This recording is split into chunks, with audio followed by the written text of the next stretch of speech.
ಬಟ್ಟೆ ಇದೆಯಾ? ಹಾಂ ಇದೆ ಬನ್ನಿ. ಏನು ಬೇಕಿತ್ತು? ಶರ್ಟ್ ಬೇಕಾಯ್ತು. ಶರ್ಟಾ? ಏನು ಸೈಜು? ಎಲ್ಲು ಎಲ್ಲ ಯಾವ ಥರ ಬೇಕು? ಚೆಕ್ ಶರ್ಟ್ ಬೇಡ ಬೇರೆ ಇದಾ?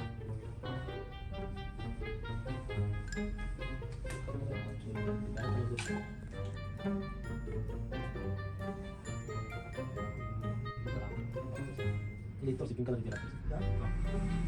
ಇದಲ್ಲ ಅದು ತೋರಿಸ್ತೀರಾ? ತೋರಿಸ್ತೀರಾ? ಸ್ವಲ್ಪ ಇದೆಯಲ್ಲ ಕೆಲವರು ಇದಾ?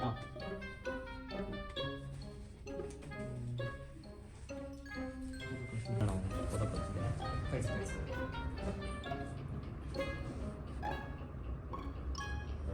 ಒಂದೊಂದೇ ಇದು ಮಾಡೋಣ. ಹಾಂ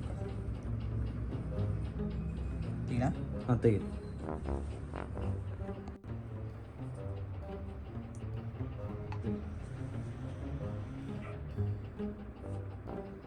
ತೆಗೀರಿ. ಫೋಟೋ ಸ್ಯಾರಿಗಣ ಮನೆಯವ್ರಿಗೆ ಕಳಿಸ್ತಿದ್ಯಾ? ಅಲ್ಲ ಅಣ್ಣ ನಮ್ಮ ಹುಡುಗಿಗೆ ಹುಡುಗಿ ಗರ್ಲ್ಫ್ರೆಂಡು ಹೌದಪ್ಪ ಸಿಂಗಲ್ ಟಿಕೆಟ್ ಐತೆ ಹೋಗು ಅಂತ ಹೇಳೋದೆ. ಏನು ಮಾಡಲಿ ಈಗ ತಪ್ಪಿಸ್ಬಿಟ್ಟು ಬೇರೆ ದೋಸ್ತನಾ? ಇನ್ನೊಂದು ನಿಮಿಷ ನೆಟ್ವರ್ಕ್ ಇಶ್ಯೂ ಐತೆ. Network issue. ನೆಟ್ವರ್ಕ್ ಚೆನ್ನಾಗಿ ಬರ್ತದೆ ನನಗೆ. ಗೊತ್ತಾಯ್ತು ನಾನು ಇಲ್ಲಿ ನೆಟ್ವರ್ಕ್ ಕನೆಕ್ಟ್ ಆಯ್ತಲ್ಲ. ಹೌದಾ?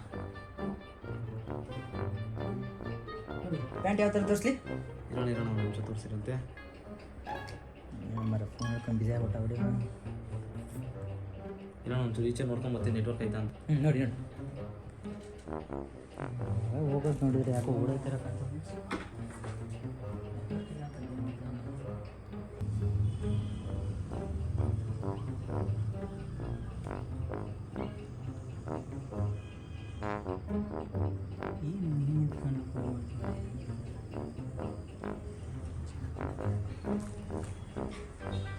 ಹಾಂ ಯಾಕೋ ಇಲ್ಲ ಅಣ್ಣ ಯಾಕೋ ನೆಟ್ವರ್ಕ್ ಸಿಗ್ತಾ ಇಲ್ಲ. ನಾನು ಮುಗ್ತೀನಿ ಅಣ್ಣ ಅವಳಿಗೆ. ಹಾಟ್ಸ್ಪಾಟ್ ಬೇಕಾ? ಏನು ಪರವಾಗಿಲ್ಲ ಅಣ್ಣ ಅಲ್ಲಿ ನೆಟ್ವರ್ಕ್ ಸಿಗ್ತಾ ಇಲ್ಲ. ಬೆಳೆ ಗೊತ್ತಿಲ್ಲ. ಏನಾಯ್ತು ಹೇಳಿ. ಬಟ್ಟೆ ಚೆನ್ನಾಗಿಲ್ಲ, ಏನು ಸಮಸ್ಯೆ? ಬಟ್ಟೆ ಎಲ್ಲ ಚೆನ್ನಾಗೈತೆ, ಅಮೌಂಟ್ ಹಾಕಿಲ್ಲ ಅಷ್ಟೇ. ಆಗ್ತೀನಿ ಅಂತ ಕಳ್ಸೋರು. ಬೇರೆಯವ್ರು ನಂಬ್ಕೊಂಬಂದಿದ್ರ ಹಾಂ ನೀವು ಹಿಂಗೆ ಬಂದ್ಬಿಟ್ಟು ಇಷ್ಟು ಬಟ್ಟೆ ತೆಗೆಸ್ಬಿಟ್ಟು ಹಿಂಗೆ ಹೋದ್ರೆ ಹೆಂಗಣ? ಗೊತ್ತಿಲ್ಲ ಮೇಡಮ್ ಸಾರಿ. ಎಲ್ಲೆಲ್ಲಿಂದ ಬರ್ತಾವೆ ಬಂದ್ಬಿಟ್ಟು ನಮ್ಗೆ ತಿಂತಾರೆ. ನಾನೇನು ಬೆಳಗ್ಗೆ ಅಂತ ಕಸ್ಟಮರ್ ಇಲ್ಲ ಅಂತ ಮನೆ ಹೊಡೆತ ಕೊಟ್ಟಿದ್ದೀನಿ. ಬರೋರೆಲ್ಲ ಇದೇ ಕತೆ ಐತಿ. ಬರೀ ಇಂಥವ್ರಿಗೆ ಬಂದ್ಬಿಟ್ರೆ ನಾ ಹಂಗೆ ಅಂಗಡಿ ನಡೆಸಂಗೆ ಅಂತ